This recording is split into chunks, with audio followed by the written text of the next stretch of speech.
The last-minute scramble for fuel as consumers try to beat the 82 cents a litre increase at midnight. Is very distressed and going through very hard times. There's no question about that.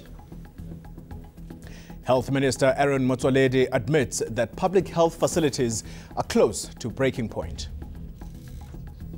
And in your sports, Dwayne Vermeulen is ready for the challenge of playing under a new Springbok coach. Very good evening to you. This is News at 8. I'm Xoli Mgambi. We begin with this story. Health Minister Aaron Motsoaledi has sounded the alarm, admitting the country's health system is in crisis. Motsoaledi was responding to serious concerns from several quarters that public health facilities are close to breaking point. Aldrin Sampier attended the media briefing. Warning after warning, South Africa's health system is itself in ICU, further corroborated by the health ombudsman himself. Well, I think the state of healthcare, to sum it up by many other people, it's collapsing. It's collapsing. Long waiting times, problems of management. If you wanted the weight crisis, it's okay. You can have it, but I'm not sure why it should be a sin that I didn't put the weight crisis there. The issues I'm outlining there in these 6-page statements are problems. And if maybe it satisfies you that the weight crisis should have appeared, I've got no problem with that. The diagnosis, poor infrastructure, high staff vacancy rates coupled with an increased disease burden. With the Life Esidimeni tragedy still fresh in everyone's minds, Eastern Cape's Tower Psychiatric Hospital is facing similar allegations of gross neglect. Motsoaledi, however, would not release his department's own findings about the claims. I went through that report, and there are very, very serious things which emerged on that report. But I realized that I can't release it because the issues that emerged needed an independent story. It's quite impactful. It needed an independent structure. That statutory body is the Office of the Health Ombudsman, which starts its investigation in a couple of days. But who's ultimately to blame? And who will take responsibility? Whether I'm the right person for the job or not, I leave it to your judgment. Aldrin Sampier, Pretoria. The Ngcobo healthcare system is said to be broken, in critical condition and in need of a resuscitation. Seshego Hospital is one of several in the province that's not running optimally, but rather functioning on life support. Patients have expressed their dissatisfaction at the poor service they receive here. When I arrived at the hospital, there was a long queue and I was not helped. Even though I had casualties, they didn't see the need to attend to me quickly. So what happened was the doctor didn't even touch me. However, the department says the situation isn't dire and there is no crisis. It says the system has its challenges, but there is a turnaround strategy in place. We do have challenges that, by the way, as the department, we have made diagnosis of, and we have got a plan that we are now putting in motion to deal with some of these issues. Only time will tell whether the department will be able to resolve the issues of poor infrastructure, the lack of equipment and medication, as well as shortages in doctors and critical staff. Despite reports that public health care is collapsing in South Africa, there are few success stories. eNkosi Albert Luthuli is the best-run public hospital in KwaZulu-Natal. It's a modern, technologically sophisticated health facility with well-trained specialists and equipment. It relies on electronic filing and there are no walk-ins. Patients are booked in via emails and telephone calls. That eliminates long queues which are common in other public hospitals across the province. Despite being the best-run public hospital in KwaZulu-Natal, eNkosi Albert Luthuli made headlines following a shortage of oncology specialists and cancer machines. Authorities say they have averted the crisis. Health authorities in KwaZulu-Natal would like other public facilities to emulate the service rendered at eNkosi Albert Luthuli. Siphamandla Goge, Durban.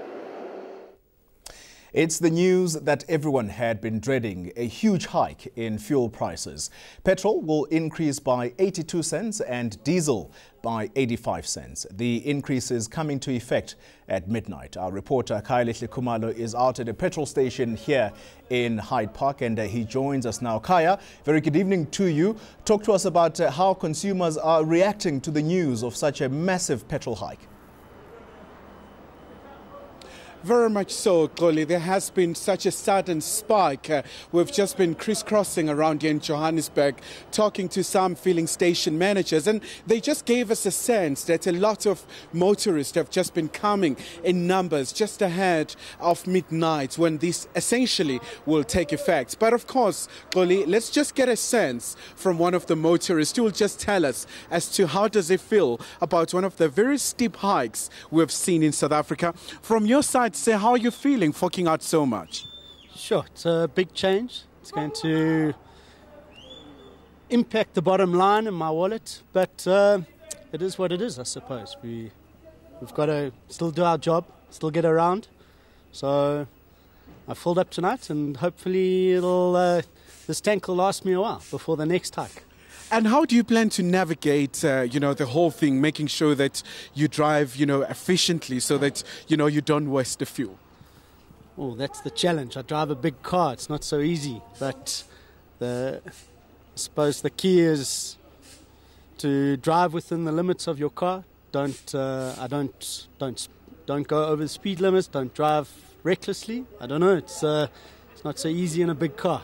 Absolutely, and it's a massive SUV. So for you, monthly, how much do you pay, and how much do you foresee now you'll be paying, just in terms of the difference? I normally spend about 2,500 a month in fuel. I do drive a diesel, so it goes a bit further. But yeah, this is going to sting a little bit more every month. But I suppose it's the cost of doing business in South Africa these days.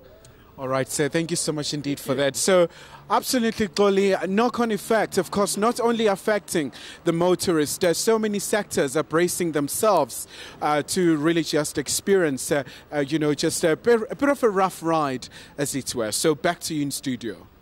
Well, thank you very much. That was our reporter, Kaya Khumalo, from a petrol station here in Johannesburg. To other news now. The Passenger Rail Agency of South Africa has underspent its budget by a whopping 4.8 billion rand.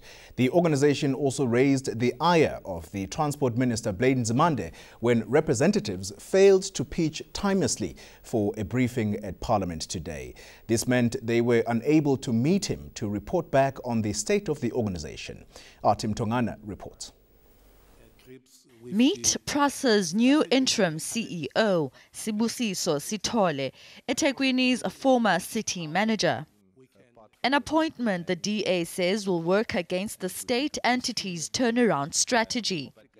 PRASA has had 5 acting CEOs in 34 months and several senior management vacancies over the past couple of years, including the CFO position. Minister of Transport, Blade Nzimande, who was meant to meet with the new interim board led by Khanyisile, expressed grave concern over PRASA's dysfunctionality. Nzimande says PRASA must get its priorities straight. When I started, I feel like, I'm on the back foot, and PRASA was my main problem, because there were so many claims that were being made, against work that has been done by various entities. Some are genuine, others I was very doubtful. The Transport Department CFO, Collins Letswalo, says PRASA underspent 4.8 billion rand. It is very bad. In fact, the total amount of cash reserves sitting with PRASA is 14 billion rand. As if that isn't bad enough, PRASA still hasn't provided its 2016-2017 financial report, which is now 8 months late. Tim Tongana, Cape Town. The National Prosecuting Authority has turned down a request by former President Jacob Zuma to delay his corruption case. Zuma wants the case postponed while matters around legal fees are finalized. But NPA head Shaun Abrahams says the case will continue. The former president will return to the High Court in Durban on Friday. He's facing charges of fraud, corruption, money laundering and racketeering. After the break, not good news for the South African economy as GDP growth declines by 2.2% in the first quarter of this year.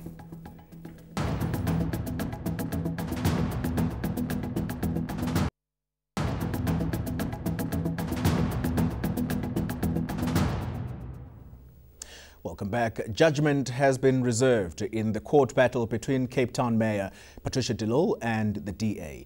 Final arguments have been heard in the Western Cape High Court. De Lille is challenging the constitutionality of some clauses in the DA's federal constitution, which saw the party cancel her membership. Leanne Jansen was at court. Senior counsel for the Democratic Alliance, Sean Rosenberg, had a hard time in the Western Cape High Court. He had to argue before a full bench of judges as to why parts of the DA's constitution aren't unconstitutional. He's also had to explain why the party is seemingly biased towards some executive members. Judge Andre Lagrange also took issue with the 24-hour period granted to de Lille to respond to the notice that her membership was to cease. As far as, and I'm speaking for myself here, I mean, we're not dealing with an ordinary member. We're dealing with a member that occupies a particular position within public office. And to give that person only 24 hours to respond to a clause which ultimately will, the consequence thereof will ultimately be that he loses a mayoral seat. I mean, common sense dictates that 24 hours is just not enough. In respect of the 24-hour limitation, what he's saying is that it doesn't matter. You can give her 10 days, 10 years. The result will be the same. Judgment is expected to be handed down at the end of June. Leanne Jansen at the Western Cape High Court. Economists have expressed surprise at the degree to which the economy contracted in the first quarter of the year. The GDP shrank by 2.2% up to the end of March. It's the economy's worst performance in 9 years. Analysts expect more pressure on consumers for the rest of the year as the effect of April's tax hikes and increased fuel costs impacts the market. Reporter John Bailey has the story. Before the release of the latest GDP data, economists said they expected a growth rate decrease given the relatively high growth rate of 3.1% in the fourth quarter of 2017. And the latest figures showed just that, a 2.2% decline since December. The mining and manufacturing sectors shrank, and agriculture also took a big knock after last year's record crop. The economy hasn't grown by more than 2% annually since 2013, and struggled to quickly gain momentum after political changes in February that increased investor confidence. The highest decrease was recorded in agriculture, which is sitting at negative 24.2%. The latest GDP data shows the largest quarterly fall since the second quarter of 2009. Compared to the same quarter in 2017, the economy grew by 0.1%. Government services grew by 1.8% and financial services 1.1%. Agriculture posted the biggest decline due to a drop in the production of field crops and horticultural products, as well as the continued drought in the western part of the country. Analysts say this doesn't bode well for job creation in the industry. This year, we're not going to see good numbers on agriculture, though towards the end of the year, we might start coming somewhat on a positive angle. Millions of tons are available to be exported to neighboring countries. John Bailey, Johannesburg.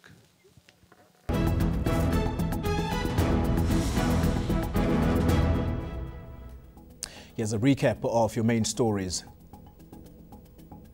The last-minute scramble for fuel as consumers try to beat the 82 cents a litre increase at midnight. The healthcare system is very distressed and going through very hard times. There's no question about that. Health Minister Aaron Motsoaledi admits that public health facilities are close to breaking point. After the break, in your sports news, Proteas batsman rejoins the Dolphins after a 2-year stint with the Knights.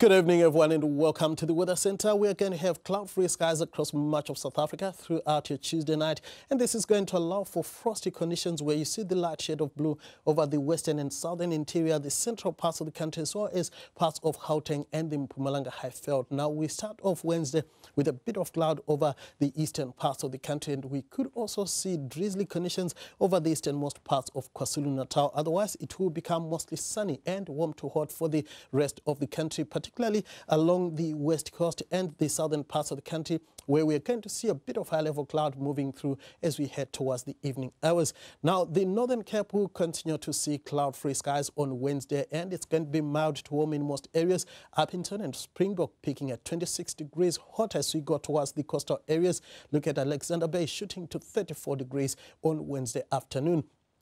Sunny and warm to hot weather is also forecast for much of the Western Cape. 33 for the high in Vredendal, Langebaan and Cape Town should make it to 27 degrees in the afternoon. It's going to stay sunny across the Eastern Cape with warmer daytime temperatures. However, another chilly morning is forecast for the northern parts of the province. Mostly clear skies are also forecast for KwaZulu-Natal, where it should stay mild in the afternoon. A bit of cloud can be expected around Richards Bay. It's going to be partly cloudy for the eastern areas of Mpumalanga, sunny and mild for the Highveld areas, where a cold morning is also expected. Partly cloudy skies are forecast for the eastern areas of Limpopo, sunny for the western sections, Polokwane warming to just around 20 degrees. Sunny weather continues across the northwest, where top temperatures will stay in the lower to mid-20s on Wednesday afternoon. We are also going to have sunny skies across the Free State, where it's going to be pretty cold in the morning and mild in the afternoon. A cold morning is also forecast for the Gauteng province, mild in the afternoon with clear skies expected for the province. Now, looking ahead to your Thursday, we are going to have a bit of rain in the late afternoon hours around Cape Town. It's going to be sunny for the rest of South Africa. Then on Friday, partly cloudy skies are forecast for the western and southern sections. It's going to be sunny for the rest of the country.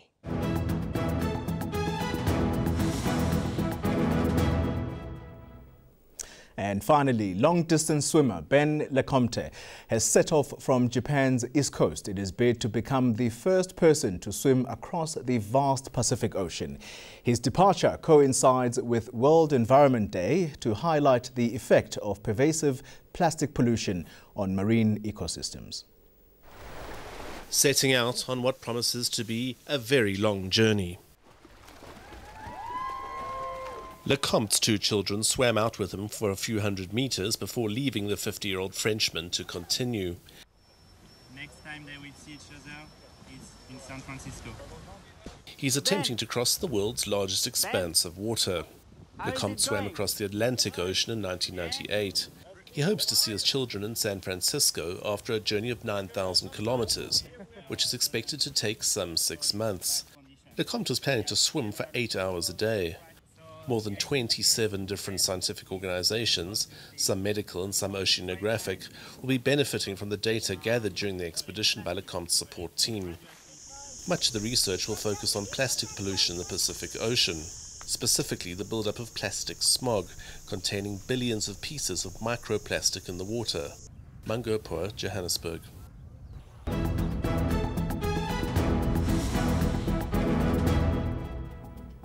Here's a recap of your main stories before we go. A last-minute scramble for fuel as consumers try to beat the 82 cents a litre increase at midnight. The healthcare system is very distressed and going through very hard times. There's no question about that.